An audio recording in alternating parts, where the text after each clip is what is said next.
Hello, everybody, and welcome to the Supermanime finale review.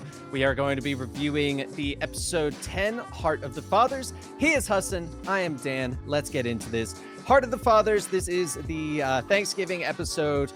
We thought it was going to be more of a wind down episode, or at least I did at the name of Heart of the Fathers, and that it was Thanksgiving. It was not. It was the pinnacle of what's going on. Climactic finale moment. And I kind of dug it. I thought it was really solid. We had that moment that we all knew was coming of the general was Sam Lane. Oh, yeah, which, hey, surprise. for your non-comic book readers, there's 100% a reveal. Because all they ever do beforehand is call him Sam.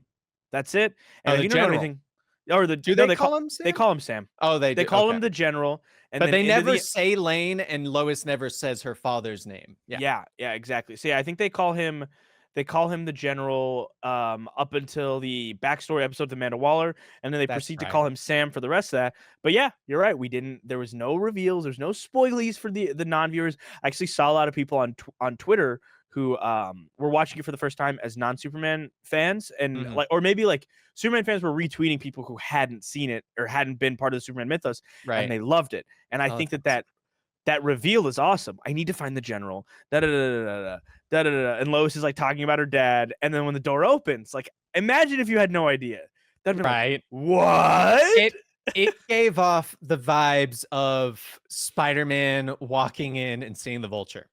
Yeah. That's the kind of vibes it was of just that, wait, what's going on? Is he here for me? What's he here for? It was a great moment. I thought the character really, really worked. I liked the way that they handled the Kryptonian invasion. So in this one, basically we have we had the sphere apparently had kryptonite in it. Because, that makes perfect sense. Actually, I guess it does make sense because it's showing evil Superman. Here's the way to defeat the evil Superman. It makes sense. Kryptonite in this is very different. It was very different. Yeah. It's like this poisonous, terrifying little thing, which ups the ante of it, because in other mediums you have Superman get it's just a little rock of kryptonite. I'm immune to that at this point. Or they need a freaking continent of kryptonite, like in that one movie, Right. Kryptonite is progressively more and more of it, and then it's bullets, and it's this, how do we really hurt him? And this one kills him like a cancer, boils his blood, pours poison into his veins, cooks his mind, has crystals growing out of his body, and it's effective against Brainiac. Oh, sorry, I don't need to spoil things, but obviously Brainiac's construct. That's incredible. Yeah. It's like a poisonous allergy mix. I don't know. It was perfect. Any Kryptonian technology or any Kryptonians were affected by it. And that was really cool. I like that a lot. I like that change because he also says something, I forget the line, but they describe what it is as more of a poison as opposed to in the comics where it's oh, it's a piece of Krypton.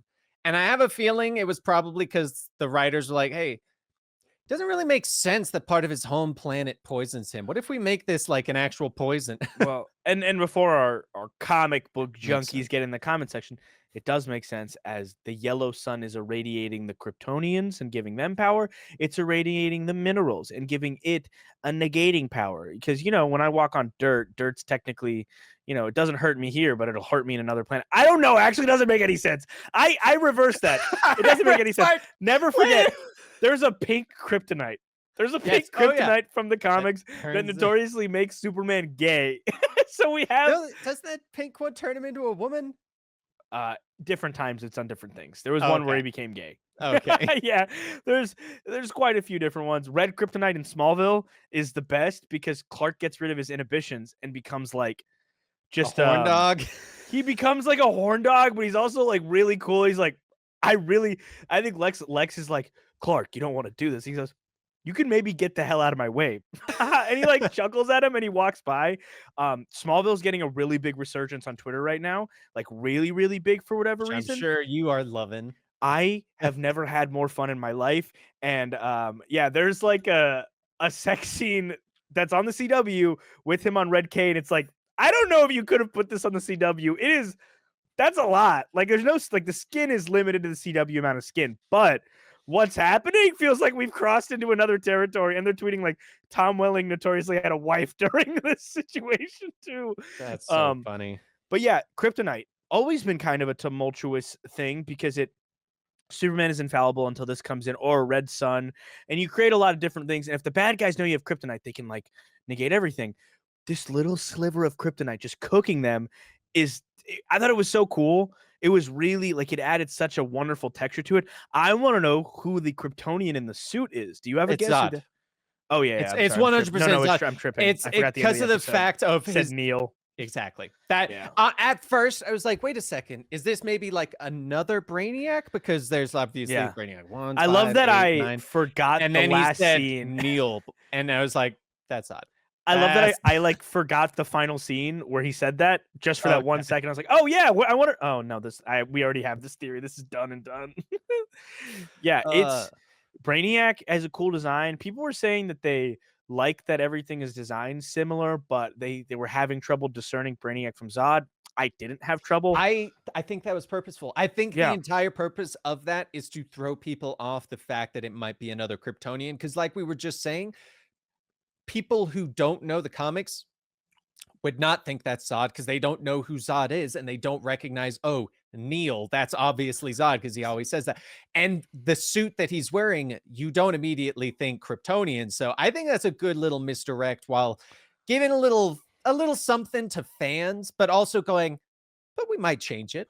You never So know. Maybe this is someone being manipulated by him. Maybe this is some other Kryptonian that we're learning. Maybe this is Zod's kid. yeah. Yeah, like So for all of us comic book TV show fans of a little known show called Young Justice, the final season is actually in a cross-stick that is Neil before Zod. Every K yeah. first title, it leads to being Neil before Zod because Zod and Zod's son were the final villains of Young Justice, and it was really, really cool. That version of Zod is sick. It The was way they really did good. everything was sick. We just finished watching the end of season 5 into the first couple episodes of season 6 of Smallville. That is when Zod shows up in Smallville and takes over Lex Luthor's body. So like that has just happened, and that was like a crazy thing. So it's fun. Like I've had just Zod on the brain this week.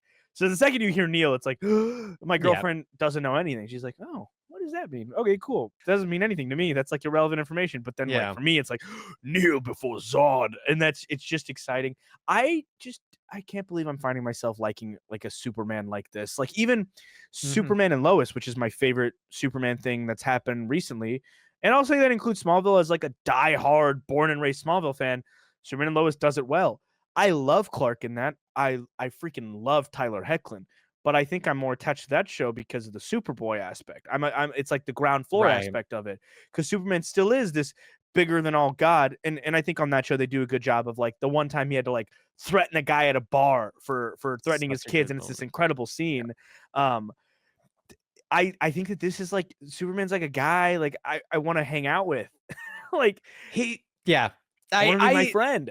What you said actually about your girlfriend not knowing that made me realize that this show handled fans so well because it sprinkled in little bits that comic readers, people that know Superman, know the lore and stuff like that, we pick up on. We go, oh, that could be this, or oh, that's related to this. That's oh, Mr. Mixelpidlick, he's wearing this hat, which to someone who doesn't know it, it's just like, oh, it's a hat. But to fans, it's like, we know what that is, but they did such a good job of sprinkling it in without forcing anything, without giving anything up, but just making it fun for new fans, old fans, and like getting people who would not normally enjoy Superman. Cause I'm in the same boat.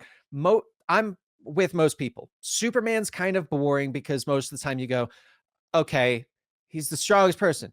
Okay, so is he going to get kidnapped? Is he going to get, or is his family going to get kidnapped? Is he going to be put in Red Sun, or is there kryptonite or magic? It's got to be one of those. But this entire one, like throughout all of it, they always kept it with actual stakes. Like they made it, hey, Superman's not all powerful yet. He has to get there. We're working towards that, but we're still going to show you things that fans are going to go, oh my God, he's doing the thing that he does there. I just think they handled this show so well for fans, non-fans, and I'm really glad just you mentioned your girlfriend saying that because it's always fun seeing the small thing that fans just are like, "Yes, oh my god, he said Neil." But for other people, it's just more of like a, "Oh my god, that's a really like, he seems like a sinister villain. What's gonna happen when they show up?" Like, Yeah. ah, so No, much good stuff. it's so exciting, and I'm sad this is the last review we get to make of this show. And we never got to hear Benny's takes on it, so maybe we'll come back and do a Yep. Benny video where he just gets to go, and then Superman was whoa. And then he'll go, "But and then this happened. I don't know how that happened because nothing." Benny, you Well- forgot to watch an episode. Ah, that would explain. So they entirely skipped the Suicide Squad storyline. They just went from Metropolis to Smallville for this side story. Okay. So quick moment. I really liked this version of John and Martha Kent. Oh my I god. loved just like the way they acted and everything like that. Like They're not serious at all. I And it's loved it. great. They're just like, "Yep, we're your parents." Like, Like, "Hey, we need to heat up the turkey, so Clark." Jonathan You Kent help us out. notoriously is always dead, and before he dies is imparting like life Like, wisdom onto "Don't Clark. save me from this tornado." I'll leave the show. I'll leave the channel if we have to talk about how that is the dumbest singular writing decision of all time. And the person who wrote it has no sense. And if you're a fan of that version of it, you're just a fan of that version of it and not DC Comics in general. That is what it is. Sorry, I've been Okay. holding that in for months now. I have not said a Right. single thing about it. But so there's that. In Smallville, there's like Jonathan Kent is an incredible character, and he dies in the 200th episode of the series in a really impactful way. And it's always so heavy. This one, he's like, the turkey's not to temp. And he's just sitting in the kitchen staring at the oven the whole episode, and it's awesome. And then Martha Kent's like, I do not like that man. I hate that man. And I was like, yeah, Yes. I'm with you. I don't like hanging out with mean old military people anyway. Like I feel the same. Right. You ever been around them where they're just like, it's 0600, why dinner ready? It's like, dude, shut. It's 6 a.m. What the hell? It's not dinner time. That's why it's not ready. You old senile man. Get outta here. I'm glad you caught yourself there. It's 6 a.m. Who cares? Sorry guys, I don't know military time. It's 2000. 1800. 1800 is dinner time. I think, yeah.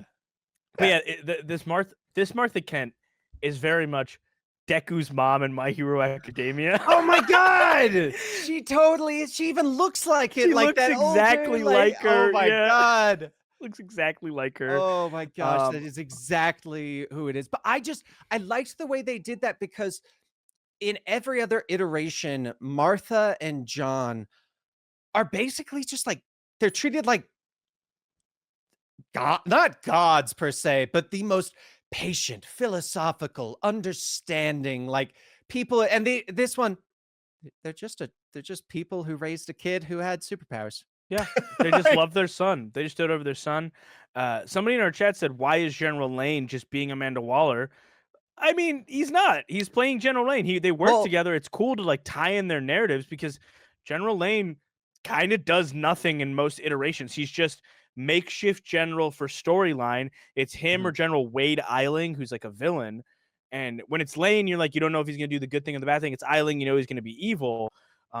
It's a pretty good use of a fairly useless character. I think it was genius because once again, going to the point of view of people who don't know anything, they don't know who Amanda Waller is and that she's always the bad guy, and they don't know who Sam Lane is and that he's the general and all of that.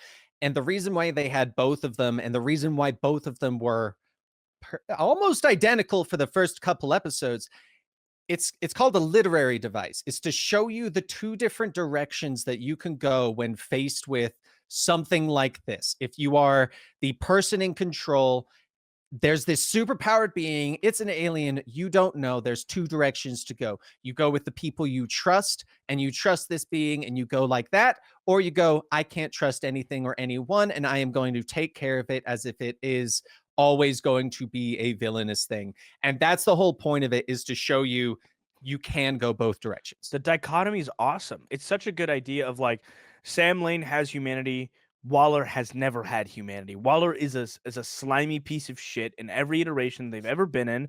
They suck. I actually like can't stand them on screen. It's a good character on some level. It really just upsets me whenever on screen because all they do is villainous stuff, and it's like one of the most prominent person of color, like a female person of color in comics, and they gave her like the worst characterization ever. But this is a good idea. They're both soldiers together. They both Mhm. have the same experience. They're part of the same troop. They went through the same Same trauma, origin story pretty but much, yeah. one's questioning their morality, and one is, I don't care about that. I'm Amanda Waller. I'm gonna kill everybody in the world. It's one person sees only black and white, and the other one's learning that there's a gray. Yeah. Which, hey, that's a fun idea. That's such a fun idea. It would have been fun if there was Mhm. also dichotomy in their builds, but looks like both of them put on some pounds in the fear of a Superman rebellion. They're like, do we stay in tip top shape? Nope. We're gonna have a lot of snacks. Because they both I like chuckle at the sight of that just because they were both like yoked military people. And then for them to have stayed in the military, because like I don't know what You can Waller's see origin when they story is. transition to behind the desk. I actually always wondered why what Waller I never questioned Waller's backstory in the comics and stuff, and maybe I need to be well Mhm. versed on that. Was she always a military person? I believe so. I Okay. believe I each time that I've read it, because I believe there was one story where it was a very similar backstory, but it was her and Slade. Yeah. Okay. So, Well, that's super cool. And I think this was a fun way to do the Suicide Squad and it's like a kid show. It really is a yeah. kid show, but it's still all it's exciting, it's fun. This is such a fresh take on Superman. And yeah, like I don't need it to be Superman the animated series. I don't need it to be Young Justice or Smallville or Superman and Lois. I need it to be Jack Quaid being this dorky little dude, and he's so good at it. And it gets me Mhm. excited for another superhero property. I'm so ready for the next season of The Boys because I miss him. I love Jack Quaid on screen. I think he has such a fun energy, and his voice is so fun in this. And like Lois is adorable. And we didn't talk about probably the funniest reveal of all time. Yes. Oh, yeah, the Daily Planet Blood Flamebird for $5.6 million. I'm rich now. What? Jimmy Olsen's I a millionaire? just dropping that like it's nothing. I'm like, Jimmy, that hell Ugh. yeah. And so I guess I'm just like at the right part of Smallville because they just introduced Smallville's Jimmy Olsen, who's Oh, also a did guy they? that I love. I adore this version of Jimmy Olsen. I've been lucky enough to like meet Aaron Ashmore at cons. Fun fact, he played Jimmy Olsen. His brother Sean Ashmore in the earlier season just played like a freak of the week with electric powers on Smallville. They're twins. And then later, Sean would go on simultaneously as Smallville's airing to be Iceman in the X-Men movies. And he would be Jimmy Olsen. And then now Sean played Lamplighter in The Boys, the like one of the Yeah. freak superheroes in that one. So it's kind of fun that like these twin brothers have been playing like different mythos superhero roles. And even at one point they were on the same show technically, years and years apart, but it's crazy. But this Jimmy Olsen is my favorite. He's just a So little good. He's just so sweet, and he's like, "I have news," and then people are like, "Jimmy, come here, Jimmy, come here, Jimmy, come here," and he's like, "No one's pulling me away anymore. Let's focus on this together." It's just fun, Yeah. and that means we don't need Bruce Wayne to be our billionaire They've set financier. everything up perfect for a second season. I was thinking that as you said that, because yeah, they gave it the money so we don't have to do that. They're all the reporters now. Slade has the eye gone. Like Task Force X has been built. Sam Lane and Amanda Waller are separated. Like they set this up so well for a season 2 while still making it such a good close off for a season Mhm. 1 and a good potential just ending. Now we're just gonna be sad to wait. I know. It's gonna be a bummer to wait. We really Because are. I've enjoyed watching this week to week. I will say, so like for those longtime viewers of this channel, we've had to watch a lot of terrible crap the last year and a half between like Marvel shows that didn't hold up to the Marvel standard to me having to watch Flash for a season and a half. We've had to watch some terrible, terrible media that for the first time in my life, watching stuff like this is the most exciting job ever. Like I've always wanted to be on a superhero review show. I've always wanted to review the media that I watch. I got really tired of it. I got really mentally exhausted, and I was like, I don't even like superhero shows anymore. Like I got to a point where it's like, I don't care about any of this. Yeah. And then this show came around, and for once, Dan didn't have to tell me like, hey, did you watch this? I'd seen it. I watched it with my girlfriend. I sat at home with my friends. My friends would catch one-off episodes, not even watching the rest of us, and they'd be like, oh, this is great. I got to go home and catch up on it. That's the kind of show this has been. And I've loved that. I've loved every second of it. So yeah, it has been fantastic. I really hope they come back with a season 2, potentially even more than that. I think this show's got a lot of potential. And in the Superman mythos with what they're doing, they got a lot that they can go through. But anyway, guys, thank you so much for being here today. This was our Supermanime finale review. I am Dan. He is Hassan. Go check out his Spider-Man Lotus review on Bad Days Pod. Or no, not Bad Days Pod. No, it's youtube.com/Hassan.Kader. We didn't get that, Hassan. There you go. Yeah, Spider-Man Lotus review dropping today, or maybe whenever you see this video, it'll already be out. So thank you guys so much, and we will see you next time.